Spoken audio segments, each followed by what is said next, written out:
Right, this video involves the killing and dismembering of a live lobster.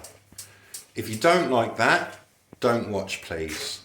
If it offends you or upsets you, don't watch it please. If you're against the killing of lobsters, don't watch it please. Well, look at this beauty.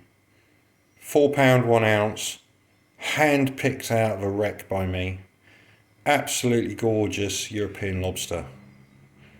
Anyway, I'm an eater, I'm a hunter. What I'm going to show you is how to humanely and quickly kill a lobster and then how to cook it nicely. We're going to grill this one. Now you can see he's still flicking around here with his mouth, but he's been in my fridge for hours, so he's actually quite docile. What you want to do, have a look here. You've got, going along the carapace here, you've got a line.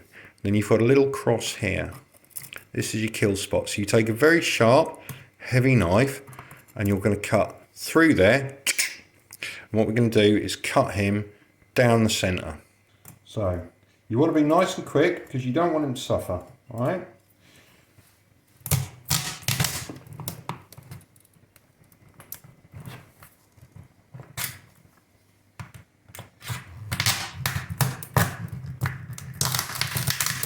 There we go. Now that is an ex-lobster. His nerve's going to carry on moving, okay? But he is no longer with us. Turn around.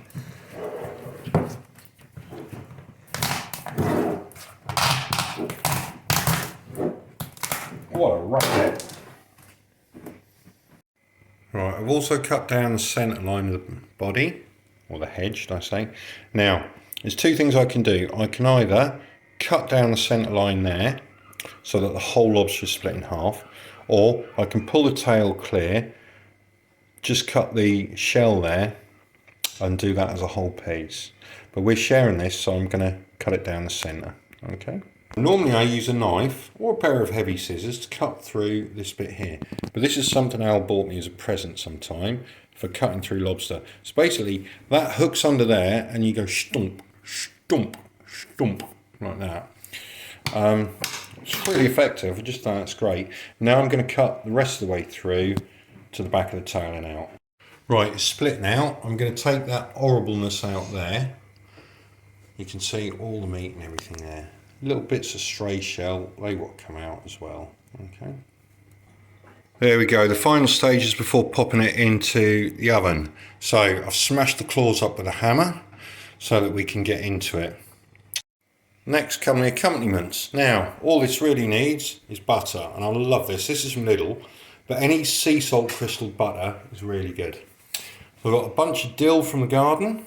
It was ready just in time, and a bunch of parsley from the garden. So I'm going to chop up a load of fronds of that, probably about half that. And then I'm going to sprinkle the parsley and the dill onto the lobster, which will have melted butter poured onto it as well. So there's my butter melted down and my 2 piles of herbs, the dill and the parsley. There's loads more parsley left, but that's all we need. Okay, so we've had about half an hour. Obviously I'm not going to give you timings for this because it depends on the size of your lobster. Depends also if you get American lobster, so or a European lobster if they're different. Right, so there he is. Right, all steamed up. Let's give you a wipe. Look at that. Lovely. Lovely. Lovely bit of meat on there. Proper scarecrow, isn't he? So what I'm going to do is just flatten it, a little bit of butter. So here we go, and I will just get some butter. We're going to put that on that meat there. Look. Let that get in there nice and rich. I'm going to ooze in, because obviously the stuff that's inside the tail, inside the claws, will have a bit of moisture retained that hasn't all come out, whereas you don't get that here. So that's going to make it lovely and rich. Now, I'll go over to my herbs here. I'm going to have a bit of dill on there. And a bit of parsley. Alison doesn't like dill or parsley particularly. So she said, oh, I'll eat it with it. But the thing is, when you've got something as special as this, why would you put something on that you don't particularly love? So there we go. That's what we've got. I'm going to put a little bit of butter in the head bit as well, just for the sake of it, as much for dipping into as anything else. Okay.